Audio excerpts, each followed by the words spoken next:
So, thinking about the next steps of a relationship's getting really serious and all the way up to marriage. Now, here's the thing in our society, we act like, well, you want to get married, right? You have to be married.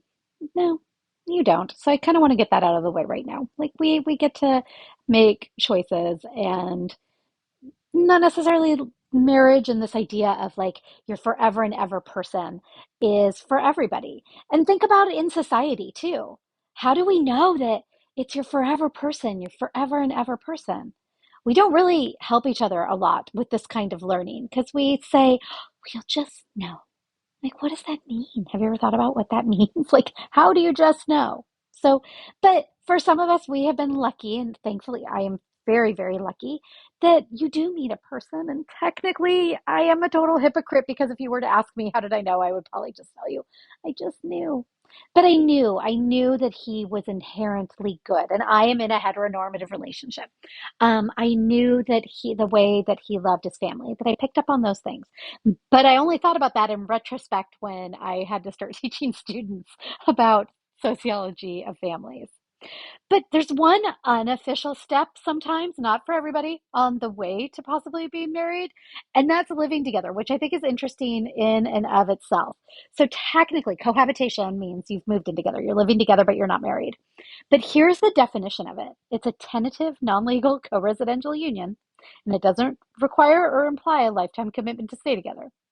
Can you imagine like saying that to somebody? Like, would you like to enter into a tentative, non-legal co-residential union?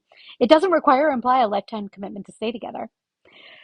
Thinking, hopefully the entire class, but hopefully when we've dug into relationships and families a little bit this week, it gives you a chance to think about being reflective. What's important to you? Where did you get the ideas? What did you observe growing up? What are your cultural norms or religious norms or things along those lines?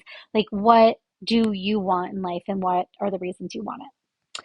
So, I also want to share the 7 aspects of a successful marriage.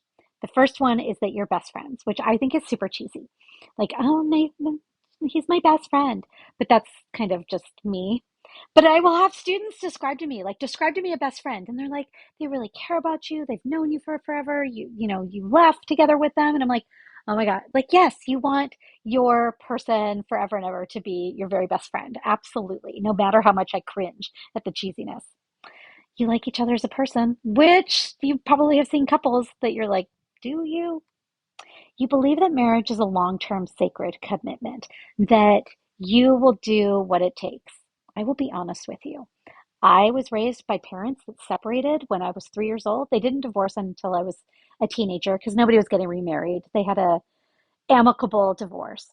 And I didn't necessarily always believe this. And really, honestly, it's been my husband who has demonstrated and taught me and gotten me to believe that, yeah, marriage is a long term sacred commitment. You think your spouse is grown more interesting. My in laws fell to this. Like they had kids very, very early.